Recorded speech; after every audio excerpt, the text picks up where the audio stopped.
website is luminousself.com. I've long felt that we would come to a point where we would reach a crucial tipping point in this evolutionary process. I believe that has just occurred. Now, there have been many transitions in consciousness in this evolutionary journey of humanity. But this one is significant in a number of ways, which I'd like to share with you today. I'd like to use what is hopefully not a worn-out analogy, which is that of the caterpillar to butterfly transmutational process. There comes a point where the caterpillar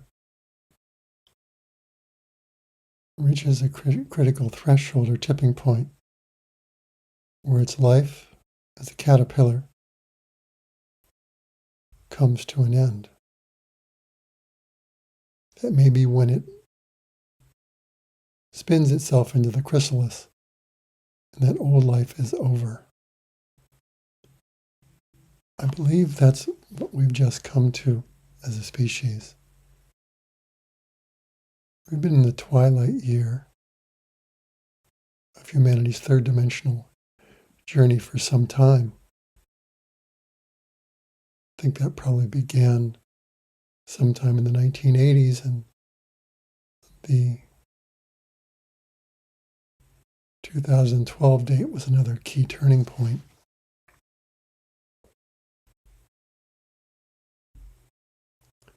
Even though it's become fairly apparent to more and more human beings that this old way of living and being is coming to an end.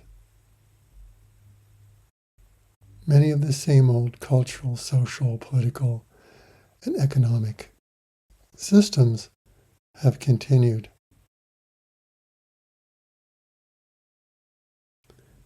The normalcy bias is so strong in the human psyche. And that's deeply woven into our biology and the human psyche. Rapid dramatic changes are not something a human being does well with. And facing what we face as a species is unsettling at the least. When we see that every support system for this complex global techno-industrial world that we've created is on red alert. Ecosystem collapse. Political system worldwide that is not working, that is corrupt and controlled by forces beyond the people who it's supposed to be dedicated to. Global climate change, which is accelerating. An economic system which is on the verge of collapse. We can go on and on. But yet for some time, our life goes on seemingly as normal. Karen and I often comment on this. How we can still drive down the road to our natural food store and everything is still there. All the shelves are full. Life goes on. There's always gas at the gas station.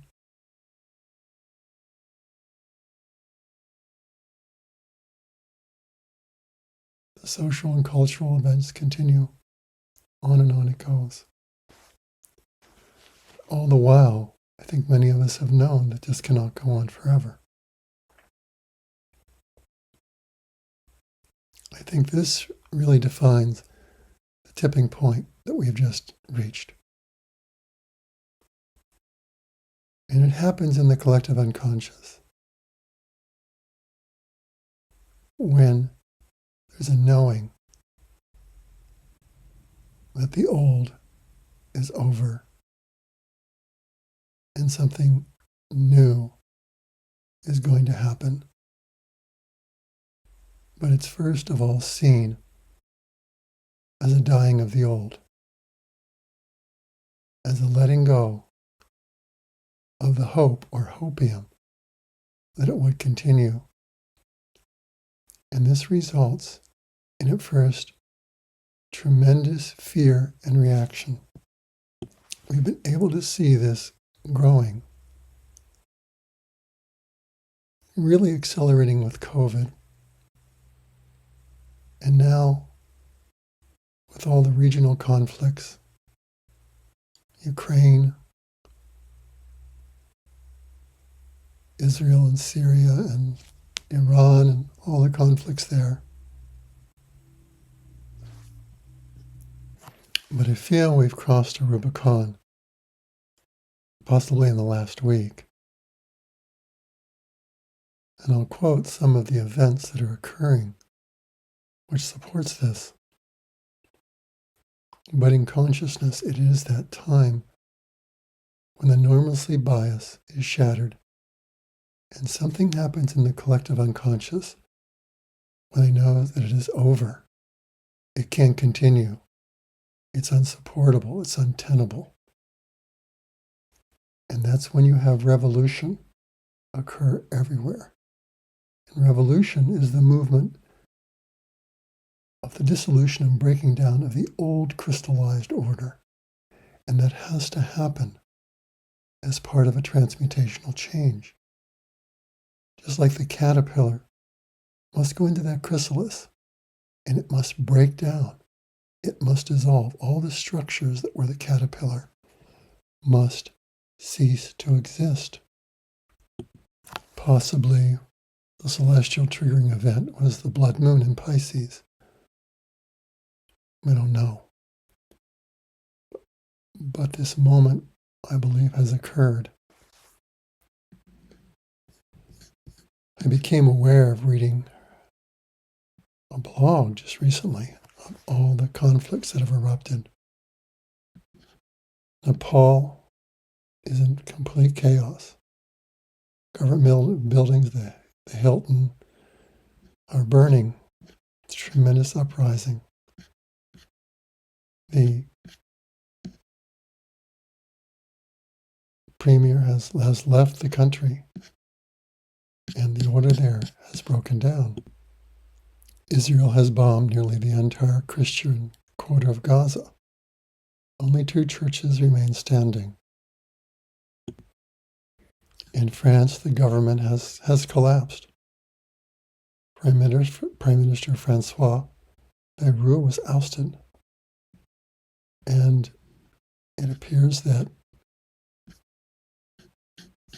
Macron may also be on the way out. Northern Ireland was rocked by anti-immigration riots. And there are demonstrations all over Great Britain. In Slovakia, tens of thousands protested. Prime Minister Robert Fico's pro-Russia stance and plan to pull back from NATO. And 350,000 people protested in Belgrade over corruption. In Romania, there's tremendous turmoil after the elections there, which were annulled in 2004. Protests in the streets. Turkey, mass demonstrations in Istanbul, Ankara, after the arrest of a mayor, widely seen as politically motivated. Hungary, Bulgaria, Czechia, Georgia. There are protest movements and corruption arising in all those countries. In Japan, the prime minister resigned, leaving the country, once again in political limbo. In Thailand, the prime minister was removed from office after a leaked phone call. spoke further unrest. And then what really clicked for me yesterday, which as soon as I heard that the conservative spokesman, Charlie Kirk, had been assassinated in Utah, something clicked inside of me. Let me feel that this was the match that would light the fire. It's never about a specific event per se. It's that there's a certain point where an ignition occurs, or the last straw that breaks the camel's back, as they say. When there's sufficient momentum in the collective unconscious that reality can no longer be denied, a crack occurs in the edifice of the normalcy bias. It breaks through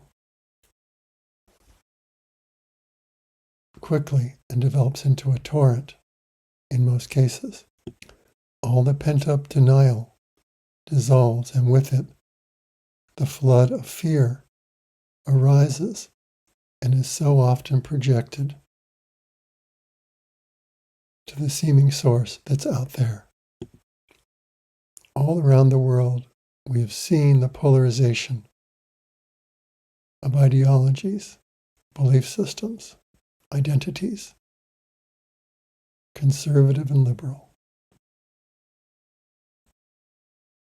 The Islamic countries and Israel, the Eastern BRICS countries and the West. There are many of these divides that are all based in ideological identities that define core belief systems that certain individuals and groups hold, as we have been accelerating towards a zero point at the end of time. All these old caterpillar identities are being stressed more and more, causing many to double down in their fundamentalist viewpoints about whatever it is that they believe are the most important issues that we face. And it's not to make this process wrong. It's part of what happens in the breakdown of systems. All complex systems especially tend to polarize and then enter into a cycle where the polarizations become very dualistic and essentially crash against each other until the old order disintegrates. These polarized, seemingly irreconcilable dualities that have become core identities clash, each seeing the other as the source of the problems in the world. And I believe this is where we are, with accelerating levels of fear and ideological attachment and identity. If there's not a consciousness to understand what's going on, if there's not addressing of the fear and the underlying issues, the beliefs, the judgments, the projections, then it will be projected. And I believe that's what we're seeing. And so it's very likely, if not certain, that for those who cling and double down on these hardened identities, they will automatically attract their polar opposite into conflict. And these two forces will encounter each other, in many cases in violent ways, as the process of decrystallizing, breaking apart these hardened egoic positions that are an anathema to where things have to go. All these old ways of living and being, just like the caterpillar breaking down, must dissolve so that something new can happen. And to the degree that this process is unconscious, it can be very violent and destructive. Now, none of us know how this is going to unfold and what it will look like. And we can see also what is unfolding and understand that this is the process that it's working out. So what does this ask of us? It asks of us to look at the unconscious fear that we hold that is being triggered by everything going on in this world. Whether it be a daily interaction with someone in a family, at work, wherever, something we read on a blog, whatever it brings to the surface is showing us where we're attached and identified to some aspect of our human caterpillar identity.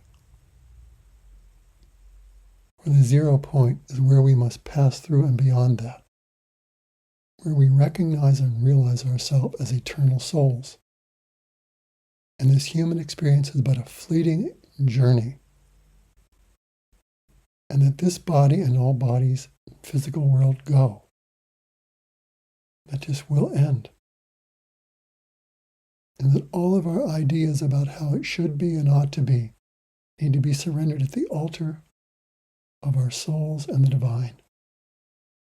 And we can let go of these attachments and identities and come into the I don't know, to the humility of surrender, and be led step by step, day by day, to the death of our caterpillar identity and the incipient emergence of our fourth and fifth dimensional divine human butterfly, the soul awakened beings that we're becoming.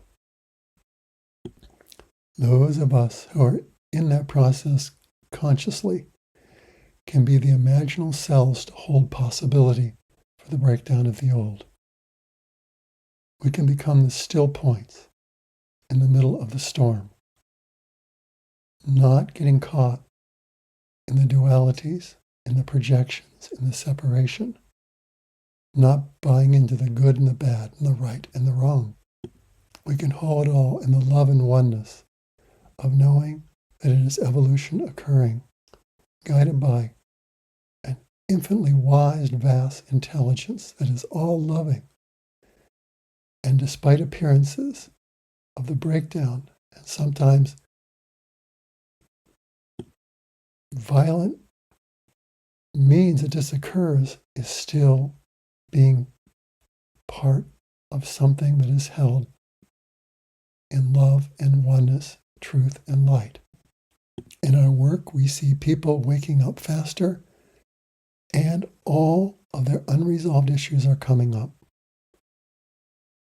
We're in a collective chrysalis process, and humanity as a whole is entering it.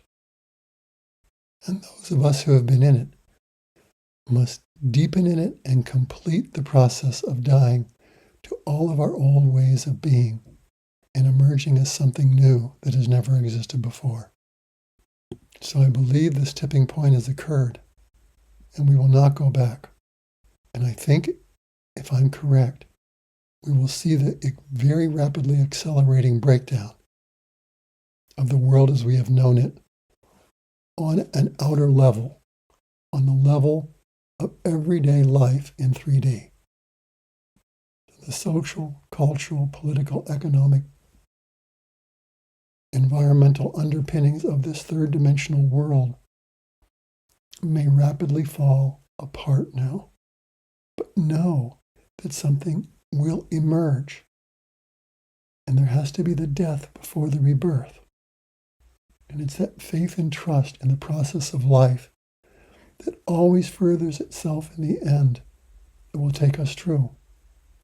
And the cleaving to the divinity in our own being, the going deeper into ourselves and living day by day, moment by moment in the guidance that we know is true and right for us, and avoiding being caught up in the outer appearances, but listen to that guidance and live by that in faith and trust alone.